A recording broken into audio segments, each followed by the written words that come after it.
Hello, and thanks for joining me again on Glenn Maney Talks Chelsea. Phew.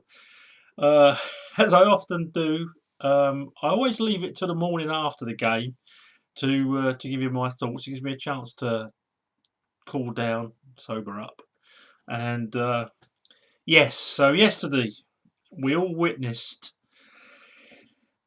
Chelsea nil, Liverpool 2. And I stayed off of social media last night because I knew the doom and gloom merchants would be out. I had a quick look this morning at the Lampard out brigade and the some of the things I've read this morning. I think they should be under a science fiction category because I think you'd have to be living in a science fiction world to think they made any sense. Now, the one thing I can't work out over the weekend is why, when a broadcaster has said this new Chelsea team, no one's pointed out that they've still got, was it 4 or 5 of the signings, Pulisic, out injured. Now, that will be the new Chelsea team. At the moment, we've got a centre forward that looks like he's going to be the business. To my point of view, probably playing off a big Giroud type centre forward, but will be devastating on his own. And we've got a young lad of 21 who, and all this stick for Kai Havertz. I'm not going to say it again. A 21-year-old kid, and that's what he is to me. A 21-year-old kid in a new team that he's trained with for a week, not even a week yet. A new team in a new league in a new country. How much has a 21-year-old got to take on? The boy is quality, but he's going to need time. I think it'll be after Christmas before we see the best of him. But giving him pelters isn't going to help at all. Let's support. Class isn't chance. And at Leverkusen, he proved what a great player he is and what a brilliant player he's going to be. He's had 2, I would say, subdued performances. Yesterday, a little bit better than the one before, but it was against Liverpool when we'd obviously been drilled to keep the score at 0-0 by the looks of it. I think Lampard had been so influenced by our poor defensive performances last season and the current form of Kepa that we were drilled just to keep them out, which made for a very negative first half, really. Werner had a couple of breakthroughs where he perhaps should have gone the other side of Fabinho, but again, he's a relatively young man in a new league, finding his feet, and I'm sure once his confidence is up, you'll see them fast feet get a goal rather than what could have been. So, what did I write? I thought Zuma was my Chelsea man of the match, without doubt. He's looked strong since he's been back. He's looked concentrated. And even on the floor, I've given him the newborn foal analogy. Even on the floor, he's looking more comfortable. I think a lot of it is concentration. And he's been very concentrated since we got back. I'm going to give Zuma an 8 out of 10 for his performance yesterday. What was Christensen doing? What was he doing? I was always taught, and this isn't good, I know, but it's the truth. I was always taught if they're 40 yards out and they looks like they're going to get through, just have them over. Just have them over. Jump on their back, whatever. You're going to get a yellow card because there's no proof what would have happened in the next 40 yards. But if you're like that, I mean, I think Kepa probably influenced his decision because Kepa come out there like a bat out of hell, and you knew that if Sane got his foot on it, that was going by him. So that may have influenced his decision, but I thought that was crazy. And just a rugby tackle. It was funny. It was funny, but it's not funny when your team ends up playing against the champions for, I don't know how many minutes it was, but you know, a half without without 11 players. It's difficult enough with 11. Um, Jamie Carragher. Oh, how aggravating is he when he's commentating on Liverpool? Yeah, we're the best. We're the greatest. Yeah, we're so great. Totally biased. Really grated on me. I'm thinking not even watching on Sky as soon as I hear Carragher's smarmy screams. I think Bob Carroll G's hand must have been up him one time too many. But Sky persist with him, so. He really got on my nerves. Sorry about that. Nothing to do with the performance. Just it was really annoying me. Reece James, he did all right. He did okay. I thought for Sane's header, he should have gone with him. Again, always taught stay with your man, and those defenders have got to think like strikers. And Mane was his man, and he stole a yard on him. Goal. That's at that level. That's what these small margins are like. And Reece James had an okay game. I see some people saying, "Man, I don't know how they come to that," but he had an okay game, and that really spoiled it for me. I know some people will disagree, but I thought he should have been closer to his man, and I thought he should have met the ball in the same way Sane did.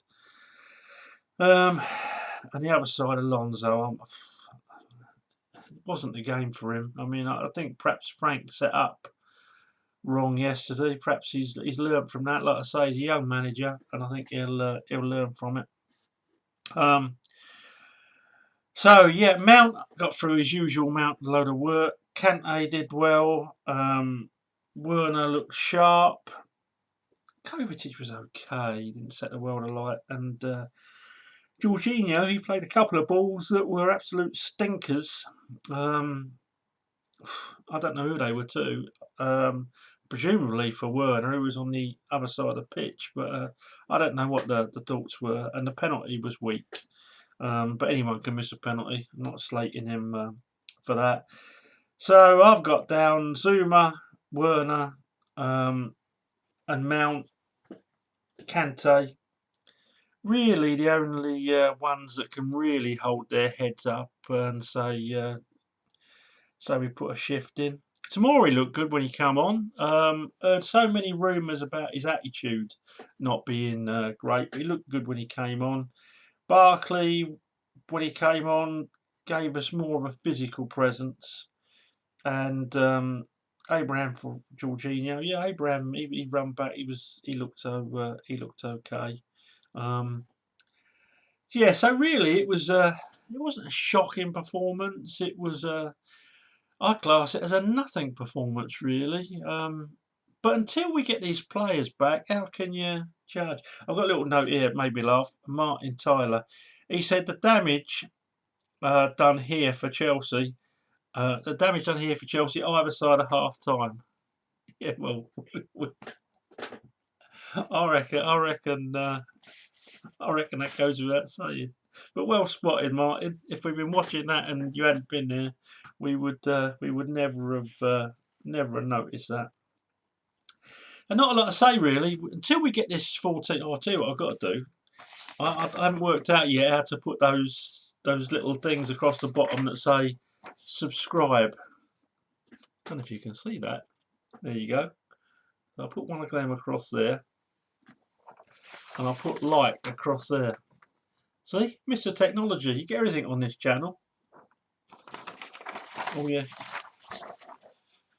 Glenn Maney Talks Chelsea Twitter. There you go. So if you could subscribe and you could like, that'd be great. So yeah, until we get these players back, we're not gonna see the new Chelsea. That's unfair to even sort of judge, I think. And then, of course, the Lampard out brigade. All I can say to them is, the guy qualified for the Champions League last year when I didn't think he had a Scooby, not a hope in hell. But everyone says, oh, it's default because the other teams weren't very good. You can only compete with what's against you. They weren't very good. We were the fourth best team in England. Over 38 games. That doesn't lie. We qualified for the last 16, so presumably we're in the top 16 teams in Europe. So these things don't tend to lie. Now, there's a big difference between 16th and the 1st. We know that. There's a big difference between 4th and 1st. But we qualified. And now he's brought these players in. He's had Pulisic, who was our best player last year. You know, maybe Kovacic was up there, but Pulisic was our best forward. He's had him out. He's had Ruben Loftus-Cheek and Callum Hudson-Odoi clearly still getting back from injury.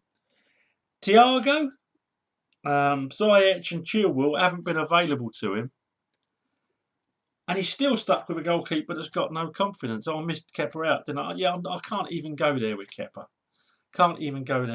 When he come running out in the first half, I don't know what he was doing. I don't know if he was going on holiday or what. He was going to sit in the stand or where he was doing, but he left the goal wide open. And then he made a couple of decent saves. Credit where credit's due. Our £70 million goalkeeper made a couple of decent saves. There's one that took a deflection. I thought, crikey, you look like a £70 million goalkeeper. But he didn't let me down. I feel a bit sorry for the lad now, actually, because that second goal, it was a howler, wasn't it? Just kicking it straight out the Sane. That's why I haven't spoken about Kepa. I feel like I'm constantly hammering him, and at the end of the day, he's a human being. He's a young lad. I'm sure he's not absolutely, rubbish on purpose. So I can't see the point to keeping on slagging him. So yeah, all these people on social media, we haven't had a full team. We don't know what the new Chelsea looks like. So if you're saying Lampard out, to me, and we're all entitled to our opinions on everything, you are a head case. You don't know your football. Now, if at the end of 38 games we don't qualify for the top 4, Frank Lampard will still be a Chelsea legend to me. But I will be saying, after that amount of investment, after Christmas, I would like to see a significant improvement, and the least I expect is a top 4. And guess what? I expect Abramovich to think the same, based on history. But you know what? Judging people, supposedly supporting Chelsea, but saying Frank Lampard out after 2 games, you need a check-up from the neck up and a half. You don't know your football. You don't even know your human physiology. I can't think of a word. I'd have to Google a word to describe some of these people, because I don't think moron or imbecile does them justice. I honestly don't. I'm frightened sometimes at the state of the human race when I read some of these, not just about Frank Lampard, but about anything in life. Common sense, patience and supporting seems to have gone out the window. Well, sorry for a bit of a rant, but it wasn't a good day. Late in the second half, I thought to myself, old Klopp, he thinks that this is that easy that he's going to bring on the local Chinese waiter. But it wasn't. It was Minamino. So I think he's Japanese as well. So I thought, oh well, we're not quite as bad as I thought. And obviously Klopp don't think so. Things conspired against us. As soon as Frank Lampard made his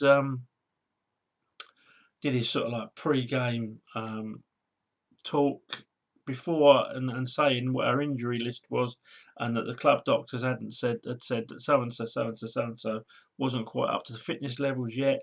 I knew it was going to be a long afternoon. In fact, I'll be honest, I'd never bet against Chelsea, but if I had a bet that game yesterday, it'd have been 3-1 because I could see us scoring. But yeah, not a good day. But please, I'm begging you all, let's support. You know, if someone's going into one of these Frank Lampard out rants, don't get into an argument with either. Say, yeah, point them towards a good doctor, a good psychiatrist, because I think that's what they need more than a row on Twitter. You're just getting angry and wasting your time and theirs, really, because if you're that bone, you can't be insulted, you can't be reasoned with. So just let them be on their way, and hopefully in a year's time or so, they'll be off supporting Liverpool. Okay, that's me. More of a rant than a post-match review, but it's the way I feel. I had to get it off my chest. That's why I make these little videos. If you do like them, please subscribe. Please tell the world about them. Oh, I forgot, didn't I? Subscribe. There we go.